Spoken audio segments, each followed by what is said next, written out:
সাধাৰণতে অসমত যিবিলাক মানুহে আলু খেতিৰ লগত জড়িত এইবিলাক মানুহে আলুত লাভৱান হ'ব নোৱাৰে মেইনলি এটা কাৰণতে। সেই কাৰণটো হ'ল আমাৰ ইয়াতে কোল্ড ষ্ট'ৰেজৰ ব্যৱস্থা নাই। কোল্ড ষ্ট'ৰেজৰ ব্যৱস্থা থাকিলে ধৰকচোন এই 4 টকা 5 টকা দামত কেতিয়াও মানুহে আলু বিক্ৰী নকৰিলে হয়। সেই আলুবিলাক কোল্ড ষ্ট'ৰেজত থোৱাৰ পাছত জুন জুলাই মাহত সাধাৰণতে আলুৰ দাম বেছি হৈয়ে যায়।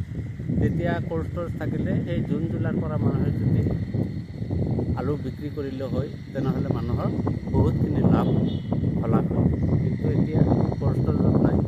এতিয়া কোল্ড ষ্ট'ৰেজ নাথাকাৰ কাৰণে যেতিয়া মানুহে খেতিৰ পৰা আলু উঠায় সেই তেতিয়া লগে লগে বিক্ৰী কৰি দিব লগা হয়। সেইকাৰণে মানুহে প্ৰডাকশ্যন কৰিবৰ কাৰণে কি কৰিলে আমি লাভৱান হ'ব পাৰিম, কেনেকৈ কৰিব পাৰিম আমি? নাই, আমাৰ ইয়াতে সেই আমি দুই এজনে যদিও ওখ ঠাই আছে তাতে আমি আলু খেতি কৰিম, কিন্তু সেই চিটটো আমাৰতো নাই।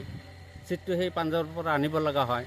পাঞ্জাৱৰ পৰাতো এই 200-100 পেকেট মাল আনিলে লাভ নহয়।